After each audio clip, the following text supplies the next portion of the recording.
Hi everyone, my name is James McMillan and I'm doing my research paper on language barriers in the healthcare field. So part of the reason I decided to do this topic is because I have had many different experiences at different hospitals and clinical sites where I've noticed the barrier that exists between particularly Hispanic speaking people and English speaking people. And I wanted to investigate why that is, how that affects the healthcare treatment process, and just interview with someone and get their opinions on the topic as well. So essentially, a language barrier is a lack of communication between the healthcare provider and the patient. Usually it's due to two different languages, but it can also be due to medical conditions, like if somebody is deaf or blind, that can cause a communication barrier as well. So I've been at several different locations where I've witnessed this. I was at Jenny Edmondson Hospital in Council Bluffs, Iowa, and at this location, actually, I had a patient who spoke German, which is not a very common language that there's interpreters for. But coincidentally, there was actually a tech that was working that day and was able to speak German because she was a translator for several years before becoming a tech. So she was able to communicate with that patient.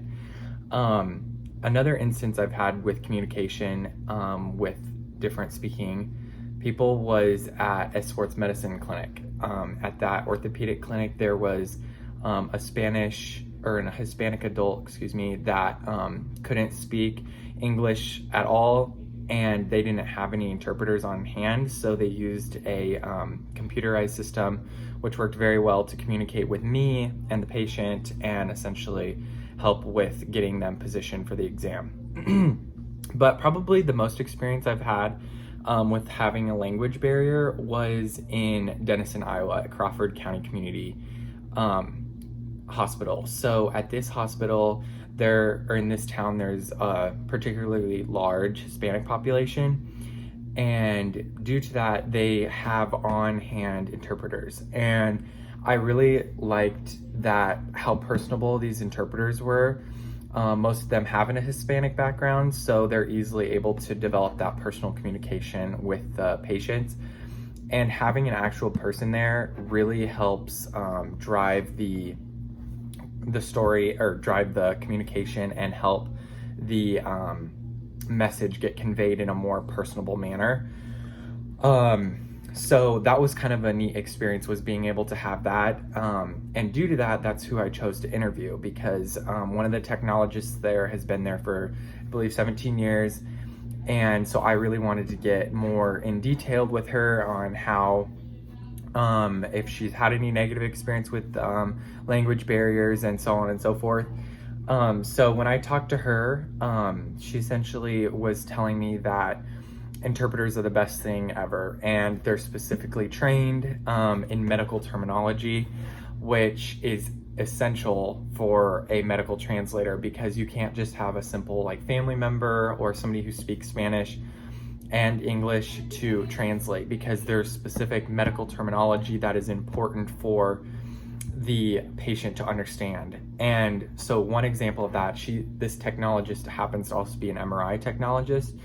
And with an MRI scan, you cannot have any type of metal on you that's magnetic, any type of electronics, specifically like a pacemaker.